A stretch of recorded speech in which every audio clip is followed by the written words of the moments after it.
After retiring from Lenore City High School, did you have a plan of action? What am I going to do next? Well, I had started mowing a couple yards, a business, and so yes, funny story, before I finished, I think I'd sent a text. I thought I was sending it to my nephew asking where a particular mower was located, and it was to the current director of schools. So I was heading out to start mowing, and I did mow still mowing quite a bit. And you know, I tell people I was young enough, I needed to keep working financially, and it's not good just to sit. How many yards of businesses do you have? I think last year's over 30, and I thought I'd cut back, but people will come out and say, well, you do this one, and I just do it by myself. And I am trying to cut back this year, but I'd had a county contract at one time, and it was just mowing daylight to dark and every day, weekends, and I didn't realize that caught up to me a little bit, yeah. Now, a couple of years after retiring, you were diagnosed with colon cancer. Actually, a year after. A year after. Yeah, I tell people my life would have made a good country song. You know, I get divorced, I quit my job, and a year later I'm diagnosed with colon cancer. And it was actually physical. I went in, and there's a history in the family, and I tell people you need to know your history. And of course, even then, colonoscopy at age 50, and I think it's age 40 or 45 now. I went into my doctor, and he said, I think it's time for your colonoscopy, isn't it? I said, yes. And this was July the 2nd. And I said, but since I'm so busy right now, let's schedule it in November. And he said, okay. Well, during the course of my physical, he detected blood in my stool. And he said, any reason why, you know, you'd have blood in your stool? And of course, no. And then I said, let's maybe go ahead and schedule the colonoscopy now. Yeah. So I went in and met, still not really thinking anything about it. So we had the colonoscopy.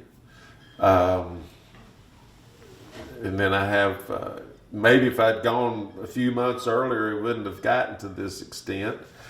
But I had stage 1 colon cancer.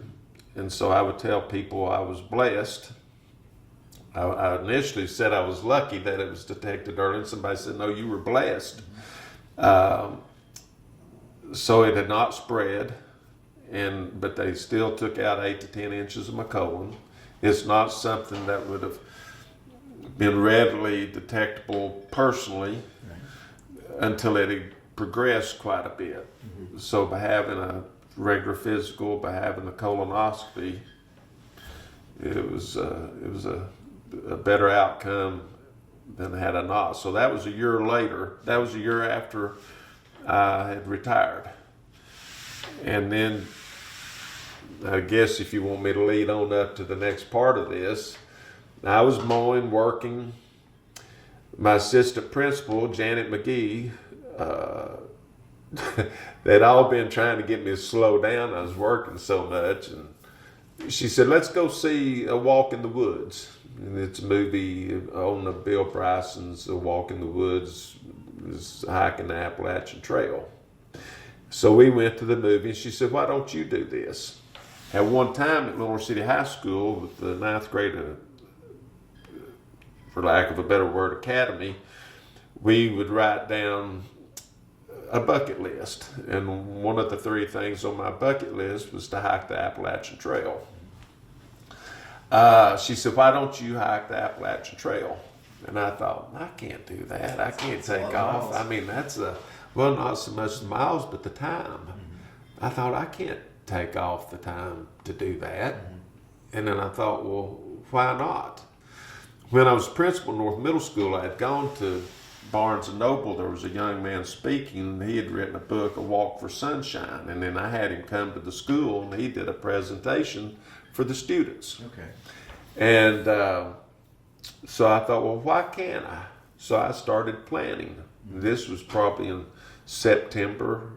So I thought I would start out in the spring, but that's where probably 90% start out and go north. And I kept thinking, well, since I'm mowing, I'll get the mowing season off and go to Maine and walk home in a sense, which only about 10% do, because probably the most difficult part of the trail is right at the beginning if you start in Maine.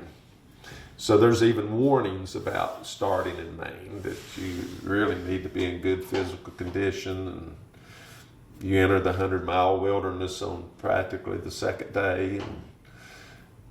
So that's, my mother's birthday was on June the 26th. I left on June the 27th, I believe, or 28th. So how did you prepare? Just did a lot of walking. I really didn't know. I would go to the park and there was a trail. I tried to load my pack and I was experimenting with some stuff. Yeah.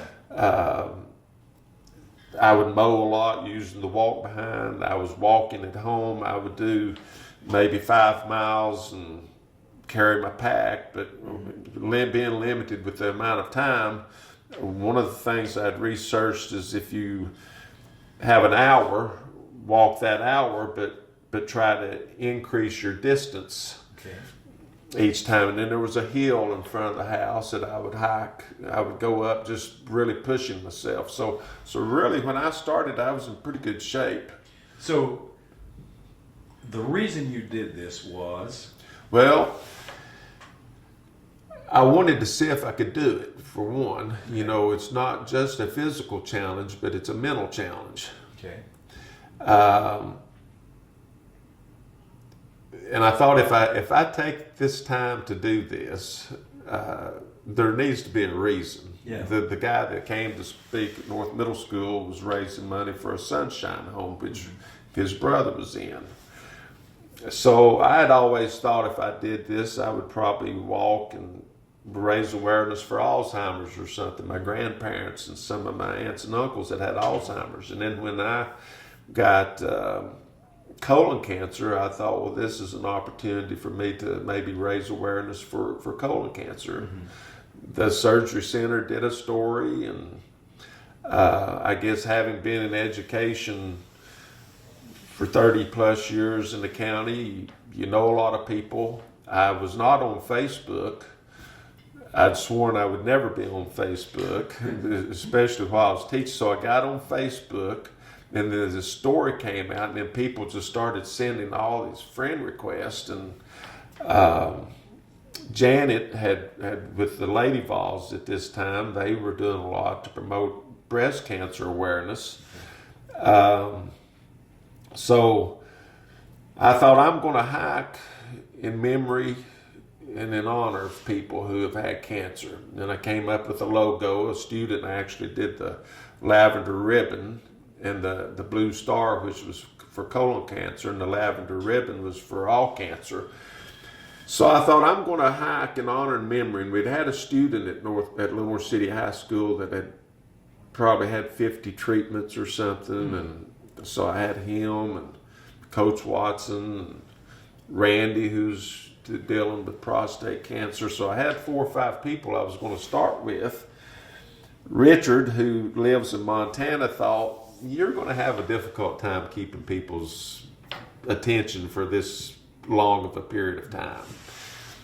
And he wasn't on Facebook, but he got on Facebook just so he could follow me. And if I would go 2 or 3 days without posting something, he was sending me a message to say, hey, Steve, are you okay?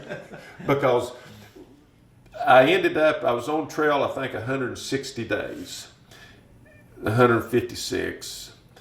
But I hiked in honor and memory of over 160 people. And what happened is this sort of took off.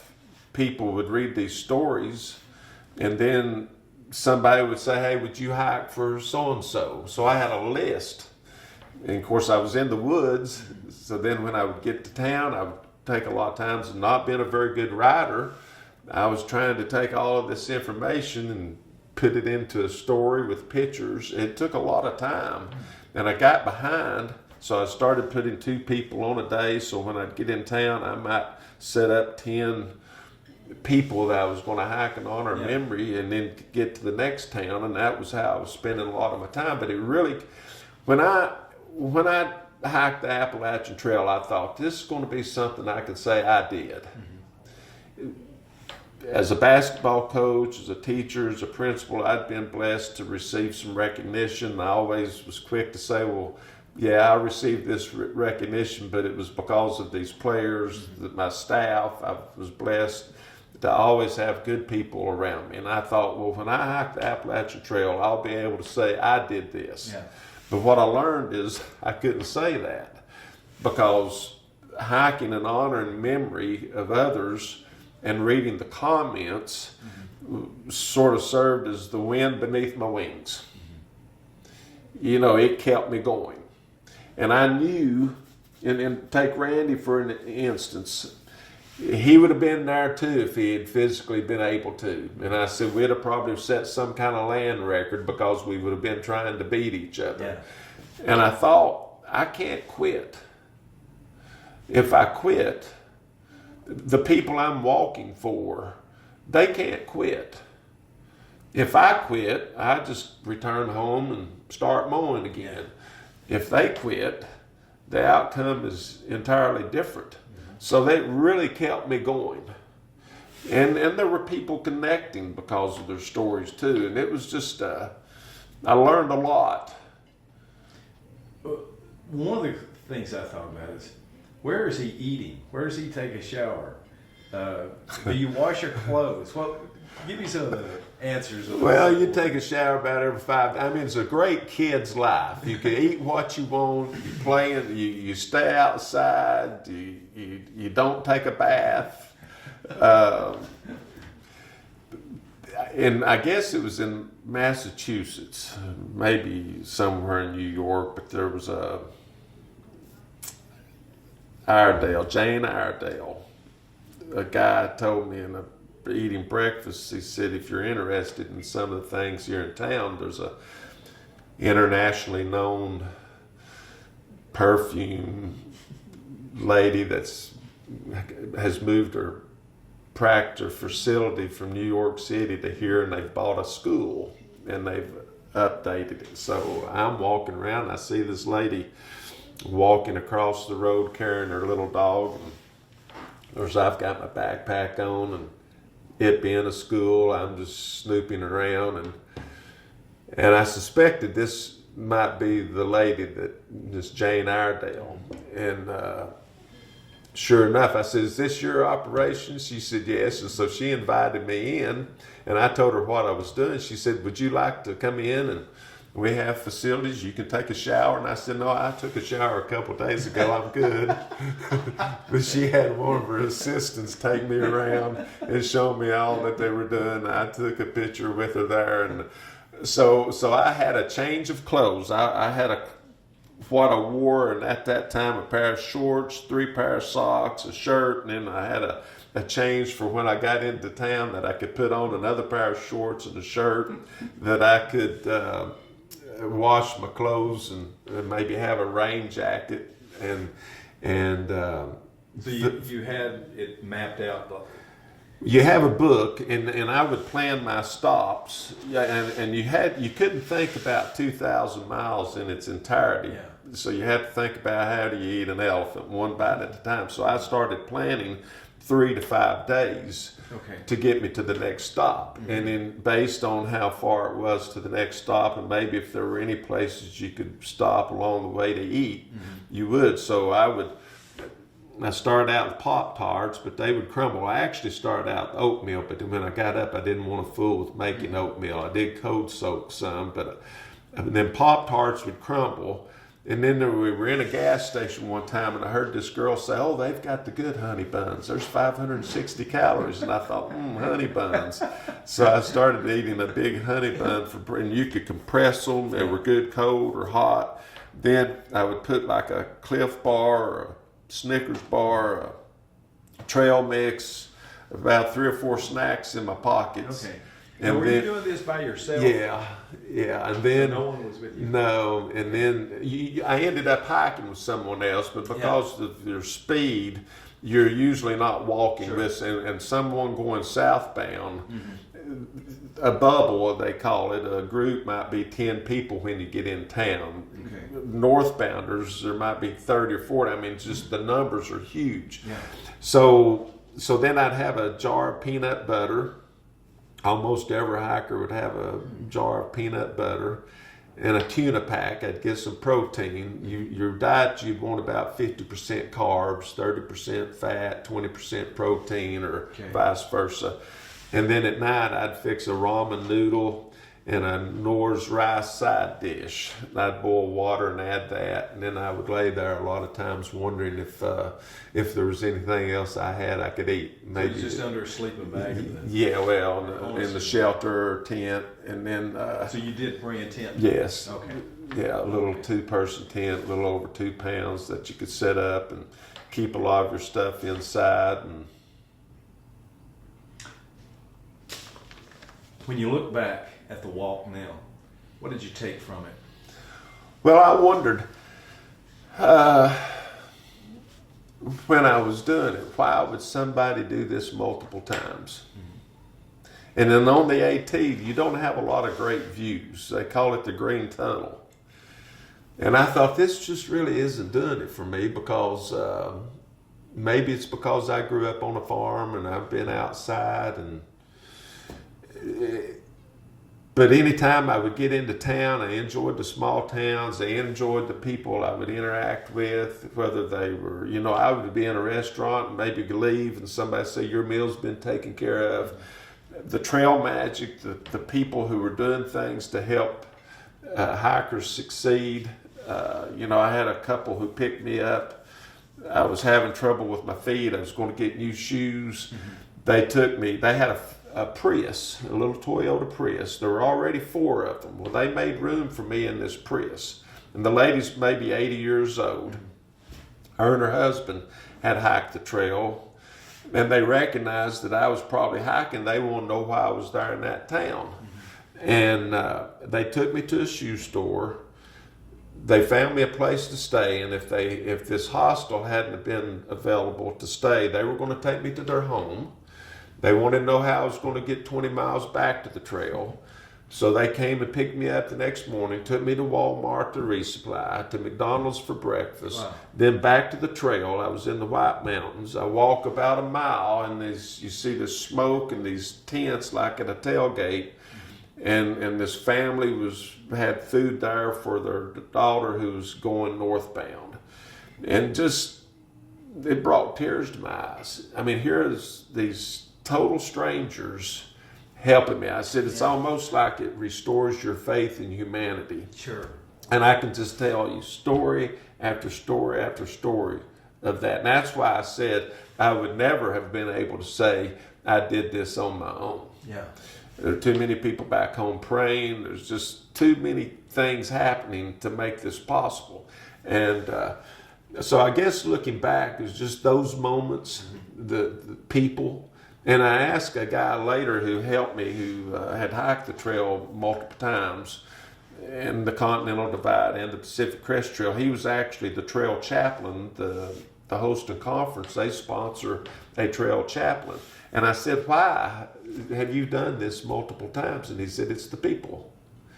And I still stay in touch and follow some people I just briefly met while I was on the trail. Wow. So do you go to the Methodist Church? No. Okay, host a conference. Yes, but I mean, he did. Yeah. And I just learned that they sponsored someone to be on the trail because there is a group along the trail, the 12 Tribes, and I stayed there in Rutland, Vermont, and you stayed there free, and that was the only place along the trail that kept males separate from females. And they fed you, but it's a cult that actually started, I believe, in Chattanooga, and they recruit people who, because they say there's 2 types of people hiking the trail: one that's running from something, or one that's looking for something. So they use that actually along the trail to recruit people into that 12 tribes. Didn't know that. Last question. What people have you had in your life, and we've talked about several of them, but what people would you say had the greatest impact on your life? Of course, my parents, my grandparents. Why your parents? Just The work ethic? the work ethic, the caring, Mom apologizes to me now for the things that I do to help her. And I tell her, I said, Mom, you did these things for me the whole time I was growing up. I wore glasses before I started wearing contacts, and I can remember a time breaking my glasses, first period basketball. She would come get them, go have bring them back, and I'd break them again that evening. Wow. And just, she's apologized so many times for me having to do things for her. But I said, I'm blessed to have the ability, again, I'm not in control. I'm in a position I can't do that, and I don't take that for granted. So just having parents that provided a good home, the teachers, Coach Watson, Richard Blackburn, friends. Again, we talked about the class of 77, going through high school with a lot of people who made me a better student, a better person. So I don't think you can discount your friends growing up.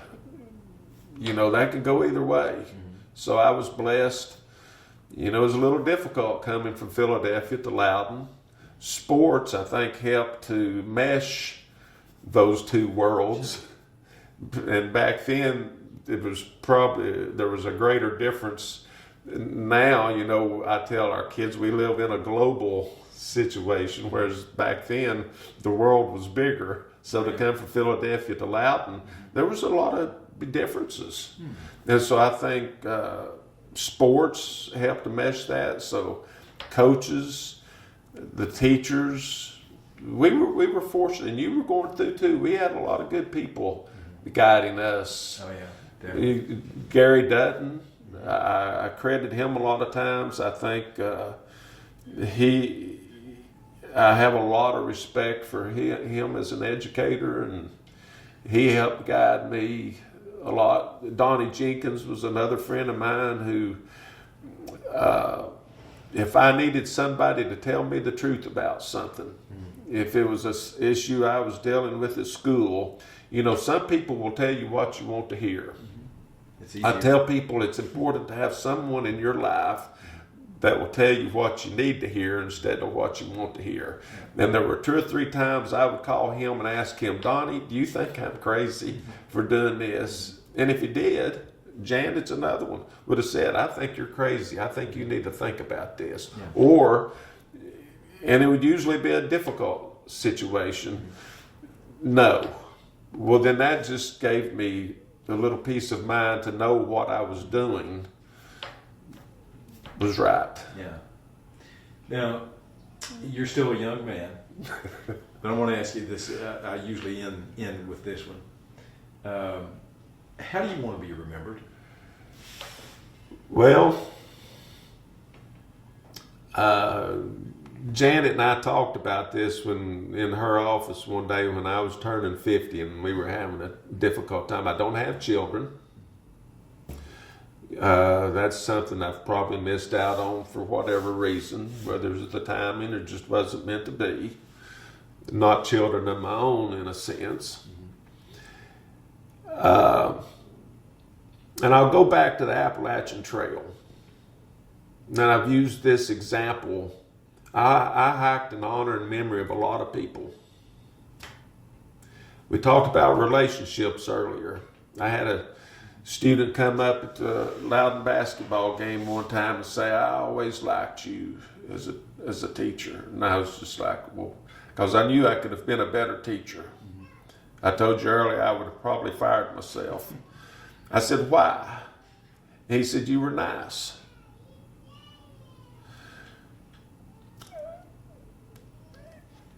when I hiked for Henry Blackburn, and there were others, and as teachers, and you know this, we're not making the most money in the world. And it's a calling. And you're doing it to hope that you're making a difference. It was unbelievable a lot of times how many comments a teacher would get or a coach about what that person had meant in their life. Whether it was they learned biology, they learned discipline because they liked them, but I realized that teachers impact others. So I guess if I wanted to be remembered, it would be that I had made a difference. Sure. In the lives of others. Well, you have. You've succeeded, Steve. Well, I don't know that I have. I'm still trying to. Everybody knows it except for you. Thank you so much for spending time with me. I've really enjoyed this. Well, thank you for having me. Thank you, Christy Mallory, for all you do to get this from this to the next step.